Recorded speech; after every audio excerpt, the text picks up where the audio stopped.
ये है क्रॉस पट्टी ब्लाउज, ठीक है। क्रॉस पट्टी ब्लाउज की हमारे पास ये है ऐसे, ओके। क्रॉस पट्टी ब्लाउज को हमने ये वाला तैयार करना है अलग से, उसके बाद ये हमने ज्वाइंट करनी है, ठीक है।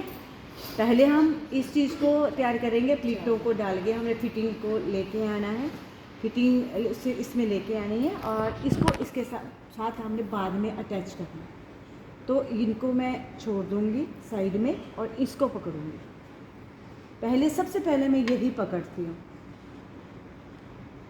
पकड़, और जैसे जैसे शेप दे रखी है, ये आगे जा रहा है तो जाने देना है, इसको बराबर करने की कोशिश मत करना। शेप के अकॉर्डिंग वो ऐसे ही जाएगा।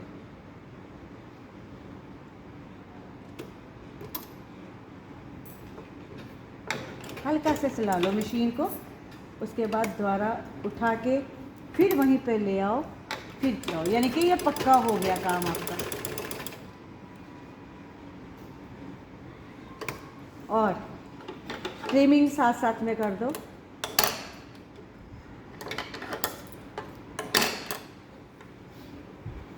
फिर हम ये पकड़ेंगे, इसको पकड़ना है हमने ऐसे, और एक पैर का बखा,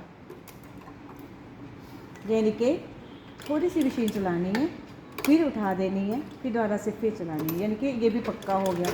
और एक पैर इस कपड़े के साथ टच होता हुआ 1.5 इंच या 2 इंच की दूरी में हमने मुड़ना स्टार्ट कर देना। एक पैर का बखा लेके आना है और जहाँ मैंने निशान लगाया है वहाँ से घटते क्रम में आना है और सीमा से बाहर जहाँ नहीं जाना वहाँ पे स्टॉप कर देना है। लास्ट टांका वहीं पे आपका होना चाहिए। उसके बाद आप 2 इंच की दूरी में धागा काटोगे, फिर अगला है।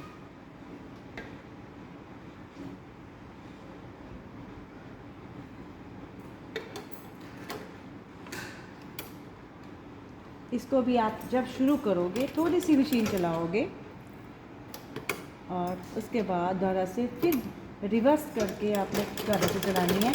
ये भी आप 1.5 या 2 इंच की दूरी से घटते क्रम में आना शुरू कर दोगे। लास्ट टांका आपका सीमा से बाहर जहाँ नहीं जाना है वहाँ तक आना चाहिए।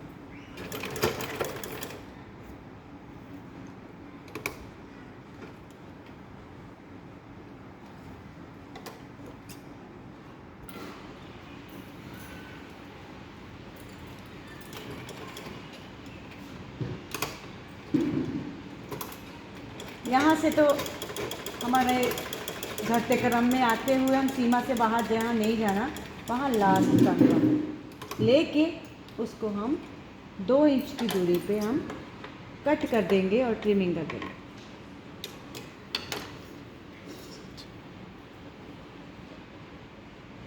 क्या हुआ? ठीक है,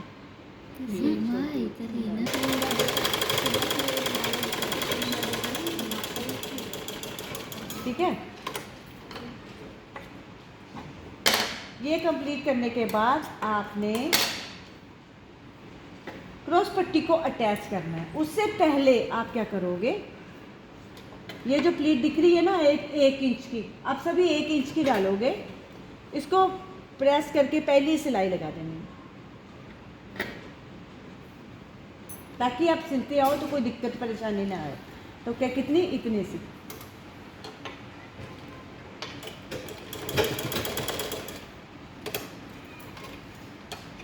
ऐसा करने से क्या होता है, हमारा ये हमेशा उठा हुआ ही मिलेगा।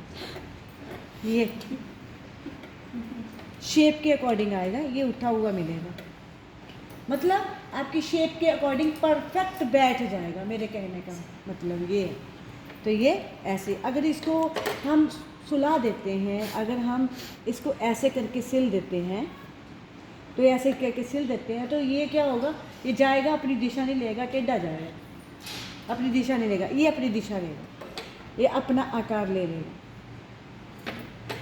क्रॉस पट्टी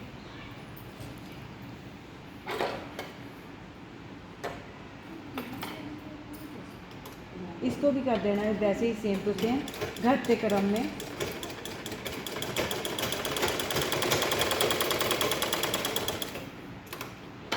फिर उसके बाद हमने क्रॉस पट्टी को अटैच करना है।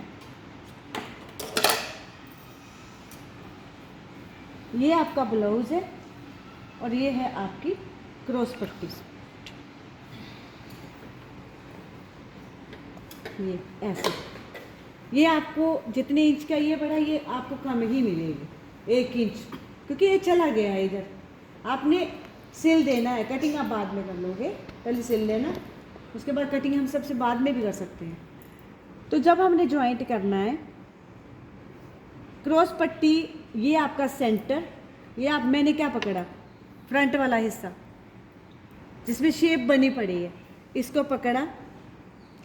एक क्रॉस पट्टी जो है हमारी ऐसे आएगी, एक आएगी ऐसे, लेकिन रखने का तरीका क्या है, 2 पॉइंट की दूरी और 2-3 पॉइंट की दूरी में पीछे रखोगे आप ब्लाउज का हिस्सा। क्रॉस पट्टी ऐसे 2 पॉइंट छोड़ के मैंने ब्लाउज का पीस रखा है, ठीक है।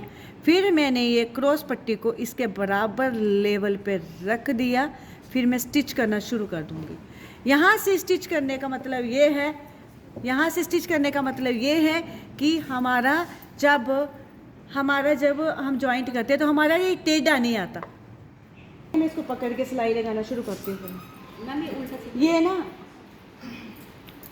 अब जैसे आपने पकड़ा दिया, मैंने अंदर की तरफ सीधे के ऊपर सीधा, इधर भी उल्टे की तरफ सीधा, उल्टे जो उल्टा है उसके भी सीधा, यानी कि सीधे के ऊपर सीधा, ये सीधा, सीधे के ऊपर सीधा पकड़ लिया और जोड़ना स्टार्ट कर दिया। वो ऐसे मुंह उसका उधर ही ऐसे आएगा।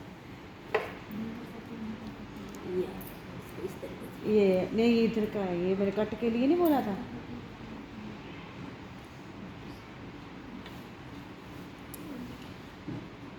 ये अब आया से बराबर है,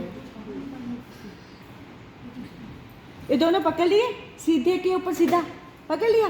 कंफ्यूजन किया है मैंने, सीधे के ऊपर सीधा वीडियो में नहीं, रुको मैंने स्टिच ये मैं वीडियो में पहले कर चुकी हूँ, तो आप इसकी टेंशन नहीं है। अब आप कहीं से इधर से लो चाहे उधर से लो, बात एक बराबर है।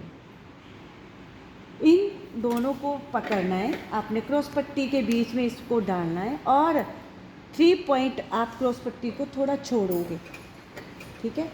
हमने स्टिच करना है।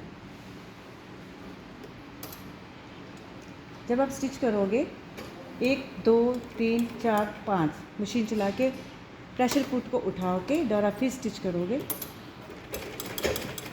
क्या होगा, ये पक्का होगा।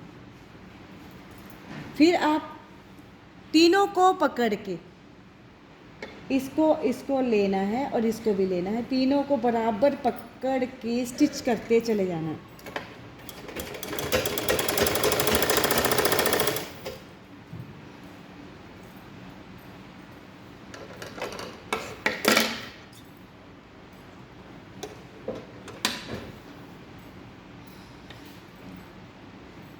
तीनों को बराबर पकड़ना है, ना कम ना ज़्यादा, बराबर पकड़ते हुए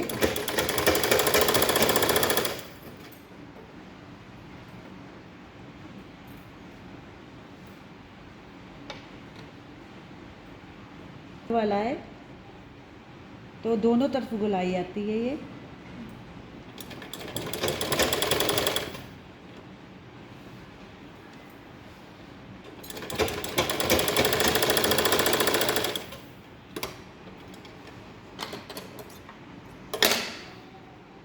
ठीक है।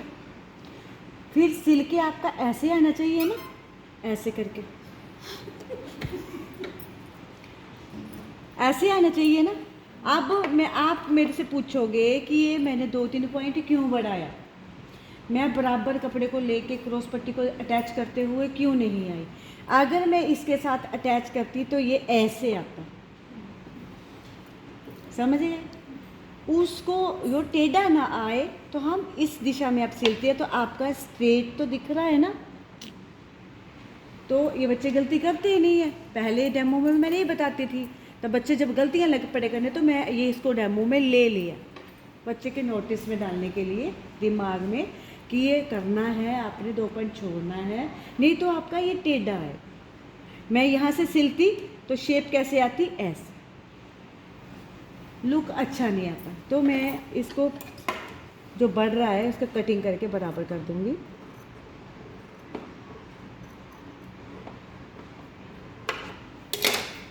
बराबर आ गया। अब हमने इसको प्रेस करना है अच्छे से,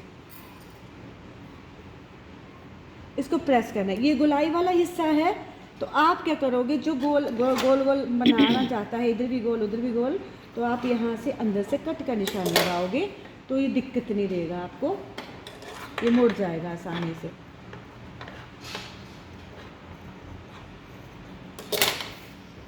आप इसके ऊपर प्रेस करो, देखो बैठा कि नहीं बैठा। इसको प्रेस करनी है, प्रेस करके ये अच्छे से बैठ जाएगा। प्रेस करने से आपको क्या पता चलेगा कि ये नीचे से कहीं ऊपर नीचे तो नहीं है कपड़ा, तो यहाँ उसकी फिनिशिंग दोगे। फिर एक बराबर आप निशान लगाओगे, यहाँ से सिलाई आएगी, यहाँ से दोनों तरफ निशान लगेंगे, सिलते हुए उसी निशान में एंड करना। चलो प्रेस करो, बराबर ही दिखेगा ऐसे, ओके। फिर आप क्या करोगे, ये है फ्रंट एंड ये है बैक, इसको मतलब पीछे वाले हिस्से को बराबर इसको कटिंग कर देंगे, ये हमें ज़रूरत ही नहीं है इसकी, ओके। फिर हम ये प्रेस करके आपने क्या चीज़ देखनी है, कहीं हमारा ये जो कपड़ा है कहीं सिलाई में हमने ऊंचा नीचा तो नहीं कहीं सिल दिया, सपोज कि थोड़ा सा ऐसे बढ़ रहा है तो आप कटिंग करोगे, समझ गए। फिर हम चौक से निशान लगाएंगे ऐसे ऐसे कि स्टिच करते हुए हमने जब स्टिच करना तो ये बराबर आए, ऊंचा नीचा ना आए।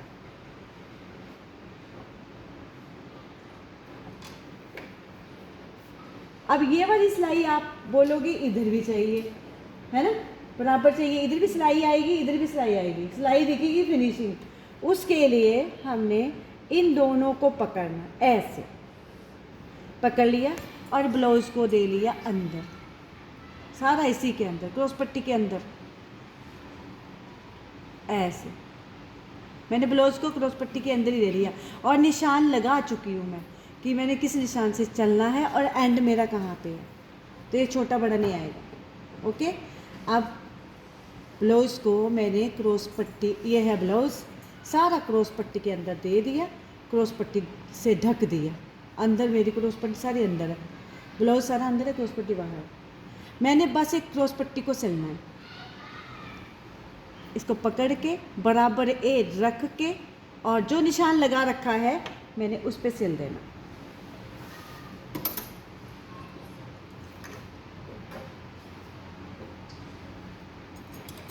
थोड़ी सी सिल के आपने मशीन टच फुट से पीछे को कर लेनी है और स्टिच कर देना।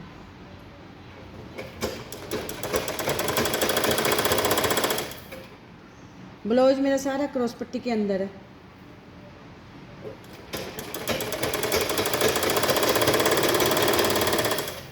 और मैंने इधर भी निशान लगा रखा है कि मेरे सिलते हुए मैं कहाँ आऊँगी, और इसको पक्का कर लो।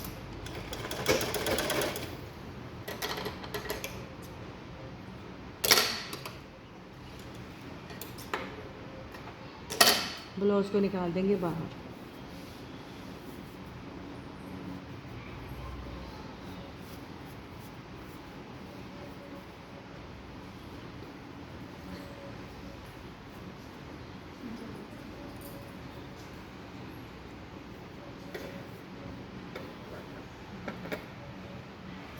समझ गए।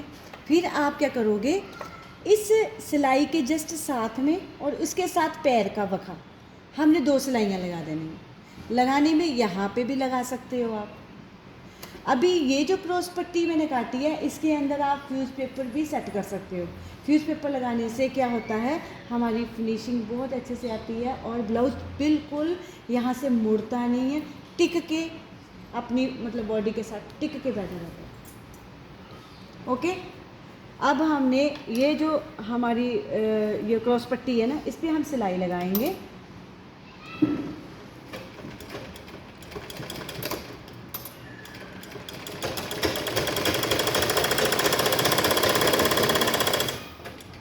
ये लगेगा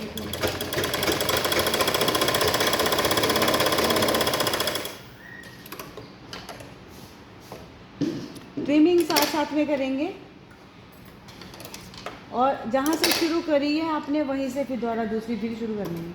उधर से नहीं करके आना, इधर से ही करनी है। और पैर का बखा क्या होता है, इस पैर को इस सिलाई के साथ टच होते हुए लेके जाना है।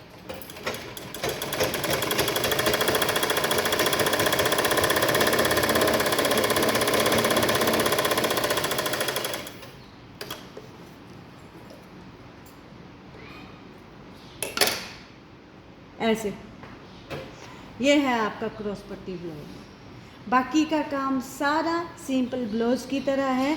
ये आगे की है, ठीक है। मैंने एक तरफ से बना के दूसरे की बना के आई थी मैं। ये फ्रंट, यहाँ पे इसके साथ क्रॉस पट्टी लग जाएगी। बाकी सारा सिंपल ब्लाउज की तरह। ये हुक पट्टी, लेफ्ट बड़मा पट्टी, बाकी पीछे का बिल्कुल सिंपल, ठीक है। और उसके बाद स्लीव जोड़ के आपकी फिटिंग।